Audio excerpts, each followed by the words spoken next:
If your kid fails for the first time at Buds, you have a catastrophic problem. Wow. And I'm going to give you a real world example. I had an individual at the Naval Academy who got into every Ivy League school, Stanford, and everywhere else. He had a 4.0 at the United States Naval Academy, graduated as a number 3 midshipman, selected aviation, was in the aviation pipeline, and was struggling, and no one knew about it. He got kicked out the aviation pipeline, went into depression, and exited stage left about 18 months later. And we as a group have talked about it because we've had a couple of them. Mm-hmm. That man had never failed in his entire life. Wow. Somebody rings the bell and the instructor puts his arm around him and they walk away. Like, it goes from a very cutthroat, Right. deadly environment to kumbaya, hugs, hot chocolate, a warm shower. In my mind, I'm like, why didn't I stop him from doing this? Even though I know I can't. There's still those thoughts as a mom. He's the first kid that could not swim. Wow. It took him 3 years and an Olympic swim coach to be able to get to Buds. And Wow. he'll be the first kid. As a family, I put my children in positions to fail all the time. Mm-hmm. Because I have to teach them I have one kid that if he loses, he is going to come unglued. Yeah. Okay. I understand I was the exact same way. I'm not taking that quality away from him, but I also am allowing him to fail because he has to understand how to control that superpower. Yeah. Catastrophic. Mm-hmm. There's just I'll nothing give you some you can advice do, as a and that's okay. Yep. I will say this as a family, I put my children in positions to fail all the time. Mm-hmm. Because I have to teach them I have one kid that if he loses, he is going to come unglued. Yeah. Okay. I understand I was the exact same way. I'm not taking that quality away from him, but I also am allowing him to fail because he has to understand how to control that superpower. And this goes back to helicopter parents right now have crippled their children from life success by taking failure out of their adolescence. Yeah. Yeah. And Because it's I too hard can't for say, us. It's too hard for the parents, which hey, is selfish, right? It's taken me a long time to get to where I'm at. But it took me a minute to be like, that's selfish for me to want to protect him because I can't handle them being disappointed, And so Becky, I want all the moms to hear this and the dads, everybody in the family to hear this. If your kid fails for the first time at Buds, you have a catastrophic problem. wow. Yeah. Catastrophic. And so if you fail, the higher up you get, the more the failures hurt. I've had some tragic failures in life as a grown-up. Yes. And you can't recover unless you know how to deal with that adversity and that emotions. And okay, like I know for me, when I didn't get SEALs out the Naval Academy, I didn't eat for 3 weeks. Yeah. Now mine turned into anger and rage, but I had failed enough before that to be like, okay, you didn't do a good enough job to get a SEAL building. Let's build a plan right now that's bulletproof, the best as we can make it bulletproof, and we're going to execute on that plan. Oh, that plan is 24 months long and requires me to do roughly about 50 things correctly and jump through a bunch of hoops. And yep, that's what you got to do. I got to give up my life for 2 years to get what I want. How bad do you want it? Yeah. And then I did, and I was successful, but I didn't crash and burn on a failure because I have failed so much before. My dad would let you fail. He didn't give a crap. My dad would let you fail. He would I'm setting my kids up to fail right now, because my dad would do it. He'd be like, no, man, you'd be like, oh man. And he'd be like, yeah, you're not in shape. That's why you lost. You'd be like, oh man, Dad. And he'd be like, yeah, man, I'm just telling you, that's why you lost. You're out of shape. I think it's important for parents to hear you're not helping your son with participation trophies. You're not helping any of your kids if you're shielding them from adversity. I'm just telling you right now. You're shielding them from failure. You're not pushing them hard enough. You're coddling them too much.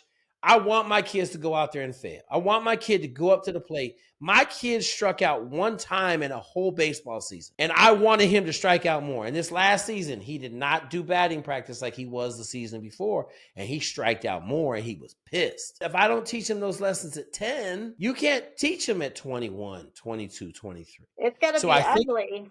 It's not going to be pretty. And the great thing that I've learned with the adversity of your children is when they do overcome adversity, then you get to celebrate or say something.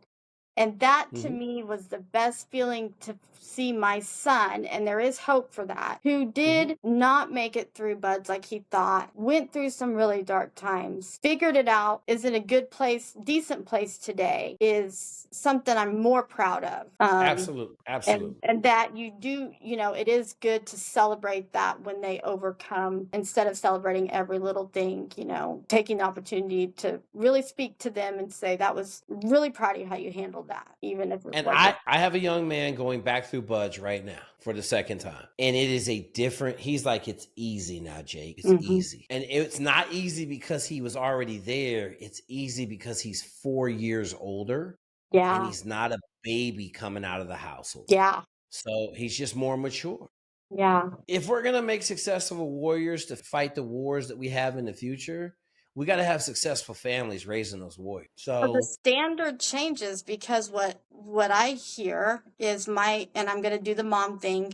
My kid did all the things not academically, athletically.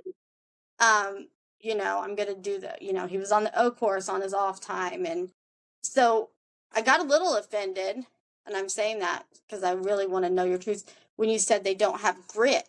And I wanted to know, and I think it's a different type of grit than what a mom might think. Because I know my son can do all kinds of crazy things physically. But what is it when you're saying they don't have the grit? In addition to, there's something else I feel like they need. Grit, I think grit has been, I want to say, limited in our current culture. Okay. Grit in our current culture meant he cuts the grass on Saturday. That's good for 1 grain of sand, right? I go to Iowa and I take some kid on a dairy farm, and he's been up milking cows at 3:34 in the morning every day of his life, and he's shoveling shit out of stalls. He's, washing cows. He's fucking doing everything you got to do on a dairy farm to keep it operating. He only knows 12-hour days. That's all he knows. Okay. A lot of times during calving season, I mean, it's around the clock for 2-3 weeks straight. Our kids aren't playing outside. Okay. I got 2 kids riding to school right now. They're pissed, right? I'm making them ride. There's 2 brothers. I got two sons that get to go to the same school for the first time, and they're riding their bikes to school every day. We're not taking them to school no more. I look at how I was raised as a solid, I'll say 75% grit background. We would chop wood for 48 hours straight. Wow. Then I would stack wood for the next 3 weeks. We'd have 5 cords of wood in our driveway, and I would stack wood for the next 5 weeks. Right? We hand dug a trench 4 feet in clay, 75 feet to the street. Our water main went out. We didn't have enough money to pay the plumber. Okay, so we hand dug it. The plumber came in, ran the pipe. I filled it back in. My dad went back to work.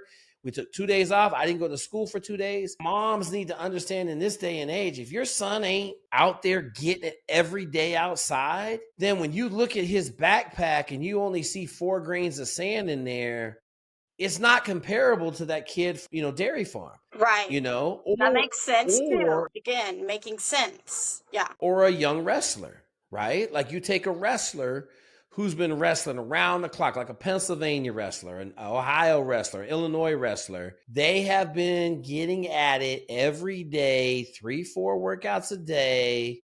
They literally grew up in a hardened sport. Start looking at that, and I think a lot of people look at their kids and think they're gritty. Yeah. But I always ask moms and dads too. Dads ain't no different. How much time did he spend outside as a kid? Well, we live in Texas and it's really hot outside. I understand that, right? I'm just telling you, like, there's no substitute for grit.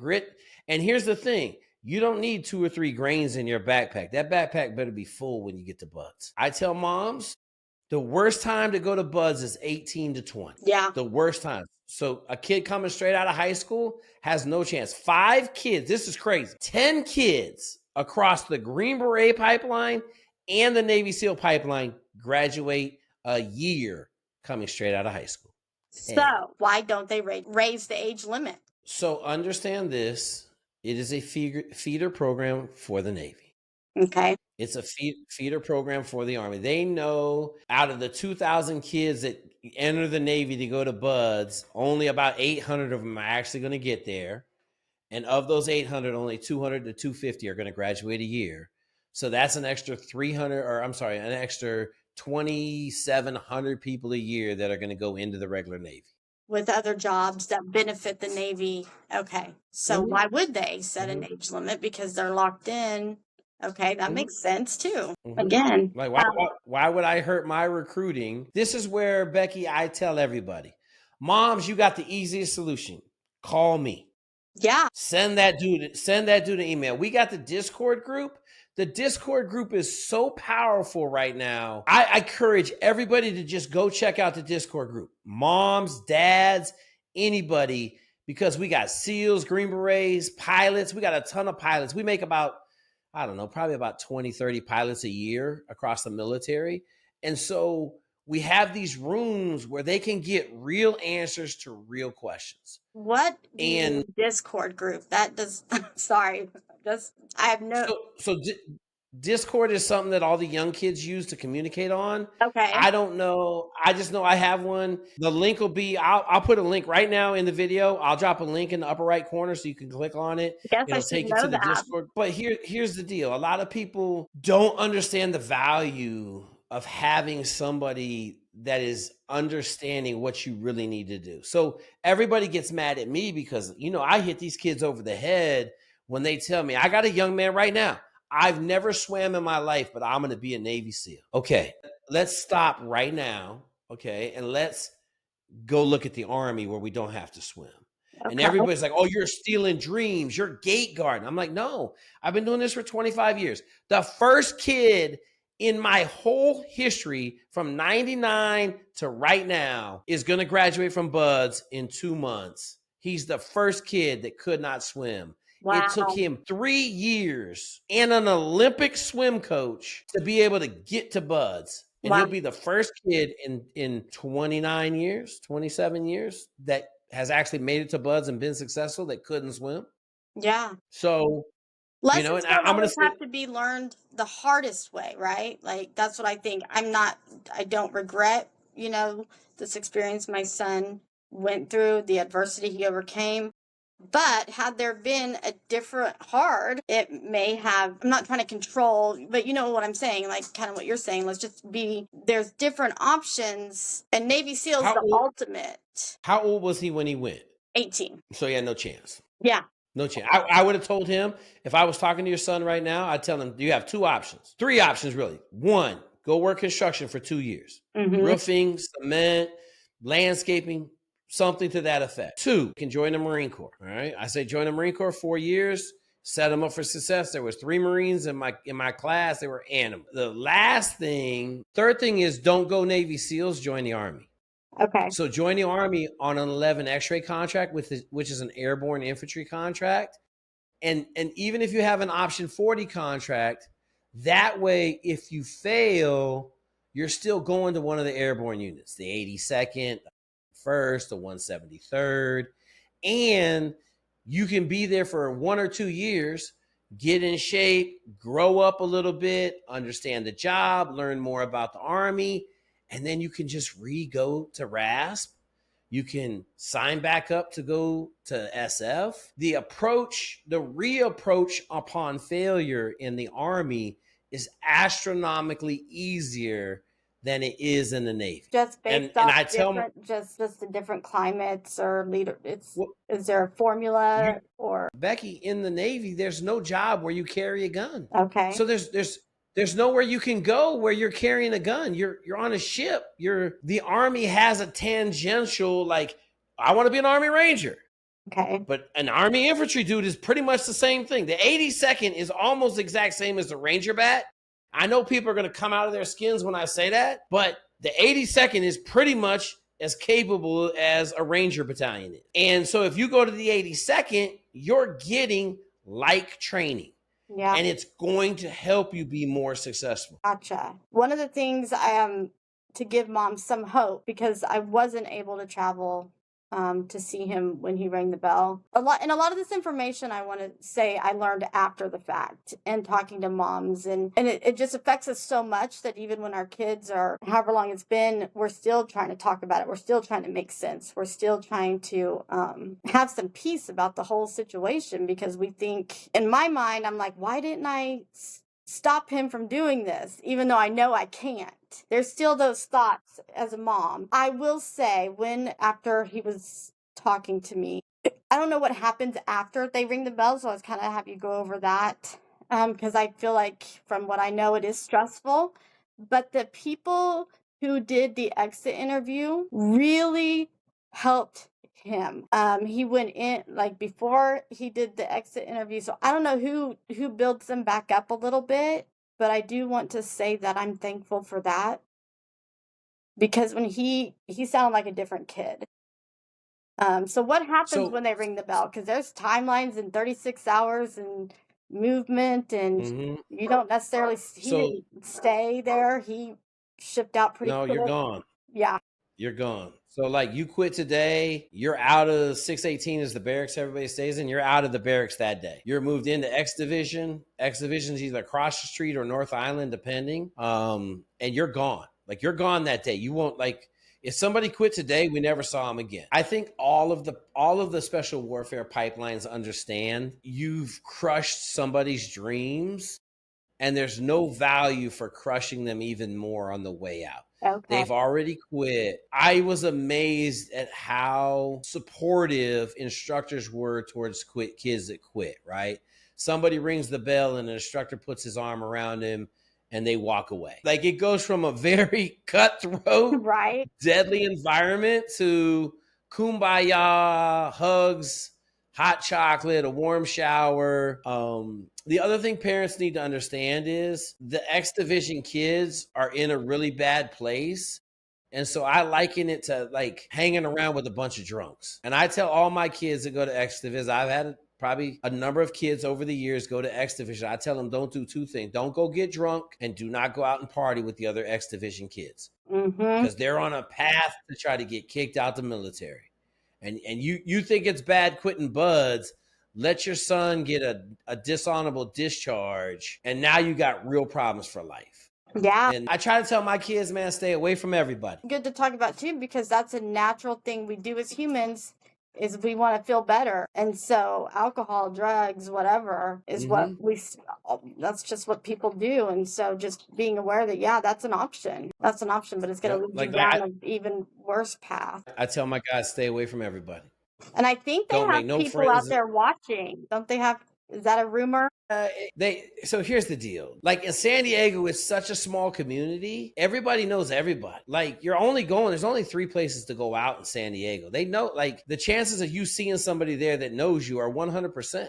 Okay. And so the problem, though, like drunk, intoxication, underage drinking, like, all of that stuff, going to Tijuana, right? Like, they have you serve, like, we serve bars, I think, is what I learned. You serve, all of that stuff is, like, fatal to a young man. I had a young man with a college degree. He enlisted against my better judgment. I tried to put that on him. He ended up quitting. Then he got mad. I had to tell him in no uncertain terms, you made this bed. He's like, well, I think I'm going to do this. And I'm like, you have a top 5 degree in the country, and you're going to go get a dishonorable discharge so that you don't have to serve the last 4 years of your contract. And I just what I said to him, I said, I want to remind you, a dishonorable discharge is on the same level as a felony. Okay. Wow. So get ready to drive a truck for the rest of your life, right? Nothing against truck drivers, but you can't go. He got a top 5 degree with a great GPA. He could be working in finance. He could be working in consulting. You're fixing to be driving a truck for the rest of your life because you can't get no real job Does it when you show got up that on on the your record. background check? Is that what? Or Absolutely. okay, see, I didn't know. Absolutely. That's interesting. Okay. Yeah, absolutely. Yeah. So I tell all my young men that don't make it, if you're going to reapproach, fine, but don't make any dumb decisions right now. The other thing I tell them, listen, man, when you get to your ship, you can sit there and cry over spilt milk all you want, but I suggest you have fun and be a good shipmate and do your job because you're going to do 4 years whether you like it or not. Yeah. They're not going to let you out early. So, And I am thankful for that.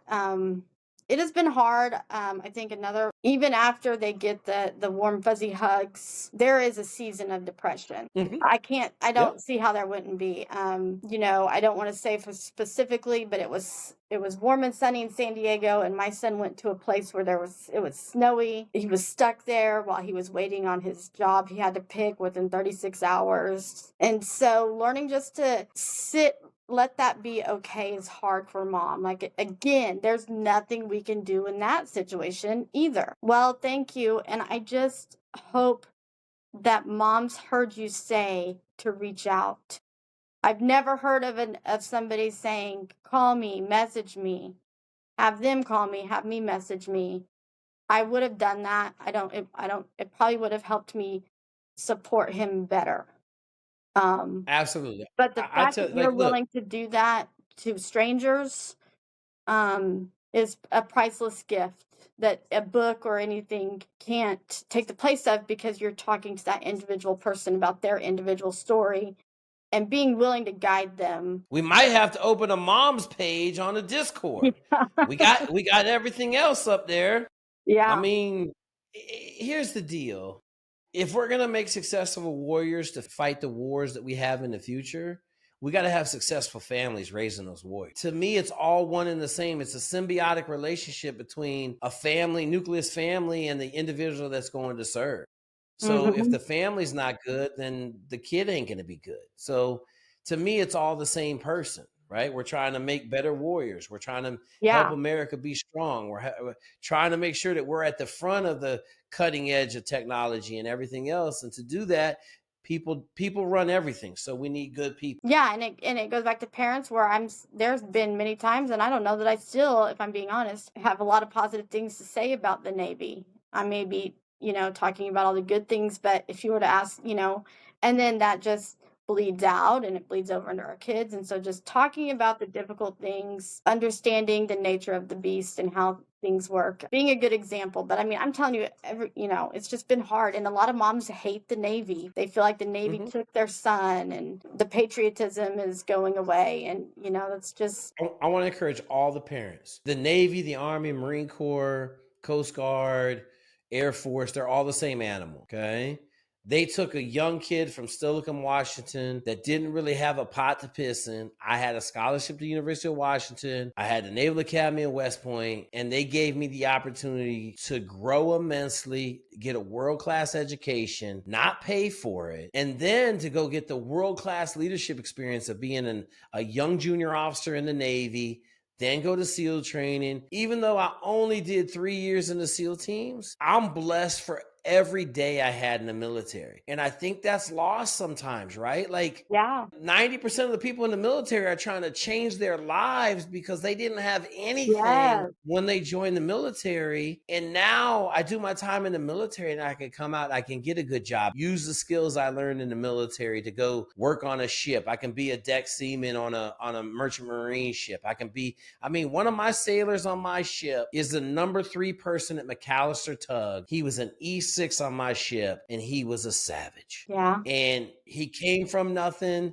He made himself into somebody, and now he's the number 3 person at the largest towing company in the world. So I want parents and moms to understand, like, you can't look at what your son had happen to him as a bad thing. You got to look at it as he faced some adversity. He Yes. wasn't successful. He's going to come back around. It's either going to make him tougher or he's going to learn a different way of Yes. living. It's probably the absolute best thing that could have happened to him, because I will remind every parent out there, the price of failure in the SEAL teams is death. And if your kid can't make it through BUDS, there's no way he can succeed in the SEAL teams. None. And let that sink in a little bit. I know that's cruel. I know it's tough to But it hear. makes sense. I keep going back to that. It makes sense as a mom. It makes sense. Why would it not be anything else? And we just, unless you say that, we're staying in our fairy tale land. Unless we have people like you speaking up. And saying it's okay. And I want moms to hang in there. Hang in there, It's easy moms. for me to Gotta have be this tough. positive attitude right now because I've been through it. But if you're in the middle of it, trust the process. Listen to Jake. I'm sure he would even respond if you needed to reach out to him if your son's already in BUDS. All right, folks. Incredible conversation with Becky, man. I know there's other moms out there and dads out there that are hurting. Sons went into special operations training and failed. I know new college classes are starting now. You're going to have kids coming home from college. Let me tell you something. You got to be a supportive family. I understand people need a kick in the butt. Hopefully this talk is able to shed some light on why things happen the way they happened, and understanding that they're absolutely for the positive best outcome for the young. If you guys got questions, reach out. The Discord is going to be in here a couple times. We may have to make a mom's room if we get enough requests for mom's room in the Discord. Discord is magic because it's only run by people that have been where you're trying to go. So I will ask Becky to come in Discord, and she'll be the moderator and we can answer questions. And then I'm always around the whole Discord, but we have a community over there that's phenomenal. If you guys have questions, reach out. My phone number's everywhere. My email's everywhere. Don't be shy.